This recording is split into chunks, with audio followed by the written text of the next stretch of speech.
जय माता दी दोस्तों, भव्य आवाज़ चैनल पर आपका हार्दिक स्वागत है। साल में 4 बार नवरात्रि का पर्व आता है, जिसमें से 2 नवरात्रि गुप्त नवरात्रि कहलाती हैं और प्रथम प्रकट नवरात्रि चैत्र माह में आती है, जिससे हिंदू नववर्ष का भी आरंभ होता है, और दूसरी प्रकट नवरात्रि अश्विन माह में आती हैं, जिन्हें शारदीय नवरात्र कहा जाता है। धार्मिक मान्यताओं के अनुसार देवी दुर्गा ने 9 दिनों तक राक्षस महिषासुर के साथ युद्ध करके उसका अंत किया था, इसलिए इन 9 दिनों को हम शक्ति की आराधना में समर्पित करते हैं। महिषासुर का वध करने के कारण माँ दुर्गा को महिषासुर मर्दिनी के नाम से पुकारा जाता है।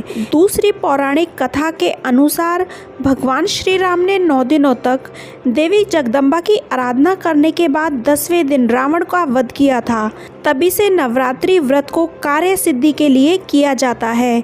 इन 9 दिनों में भक्त माता के अलग अलग रूपों की पूजा करते हैं और व्रत करते हैं, और जो भक्त माँ जगदम्बा की पूजा सच्चे मन और श्रद्धा से करता है, माँ उसकी सभी मनोकामनाएं पूर्ण करती हैं और उसके जीवन के सभी दुखों को दूर करती हैं। जो भक्त 9 दिनों के व्रत करने में असमर्थ हैं, वह माँ की सच्चे मन से पूजा करके भी व्रत जितना पुण्य प्राप्त कर सकते हैं।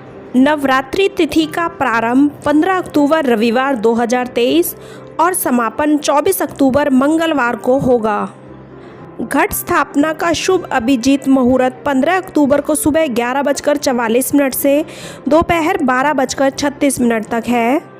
अभिजीत मुहूर्त को वैसे तो कलश स्थापना के लिए सर्वश्रेष्ठ समय माना जाता है, परंतु आप ब्रह्म मुहूर्त में भी अपने कलश की स्थापना कर सकते हैं। नवरात्रि के पहले दिन प्रतिपदा तिथि में कलश की स्थापना करके पूजा का संकल्प लेकर पूजा की शुरुआत की जाती है। कलश स्थापना के लिए सबसे पहले माता की चौकी स्थापित करने के स्थान को गोबर या साफ मिट्टी से लीपकर शुद्ध कर लें।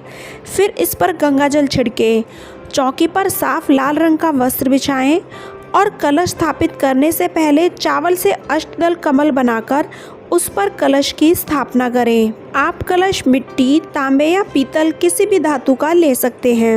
अब कलश में पहले शुद्ध गंगा जल डालें, फिर कलश में दुर्बा, हल्दी की गांठ, सुपारी, लौंग का जोड़ा और एक सिक्का डालें। कलश पर स्वास्तिक बनाएं और मौली बांधें।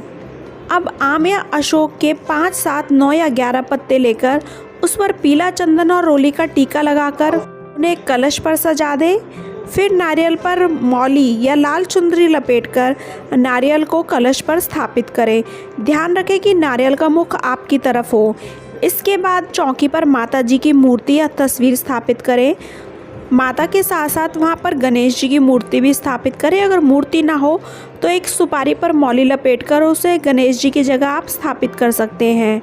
अब माता को गंगा जल का अभिषेक करने के बाद पहले माता को चुनरी उड़ाएं और रोली का टीका करें। तत्पश्चात हाथ में जल और पुष्प लेकर जितने दिन भी आप व्रत रखना चाहते हैं उतने दिन व्रत रखने का संकल्प लें। अब माता को फूल माला अर्पित करें। माता के सामने शुद्ध देसी घी का दीपक जलाएं, धूप और कपूर जलाएं और माता को भोग में पान, सुपारी, मौसमी फल, दूध और दूध से बनी मिठाइयों का भोग लगाएं। नवरात्रि व्रत की कथा पढ़ें और आरती करें। नवरात्रि के 9 दिनों सुबह शाम पूजा के साथ आरती करते समय अंत में पूजा में हुई भूल के लिए क्षमा याचना भी जरूर करें। नवरात्रि के दौरान दुर्गा सप्तशती, दुर्गा चालीसा का नियमित पाठ करें और माँ का आशीर्वाद प्राप्त करें। फिर अष्टमी या नौमी तिथि के दिन कन्या पूजन कर उन्हें हलवा, पूड़ी और छोले का प्रसाद देकर व साथ में कुछ दक्षिणा देकर माता रानी को विदा करें।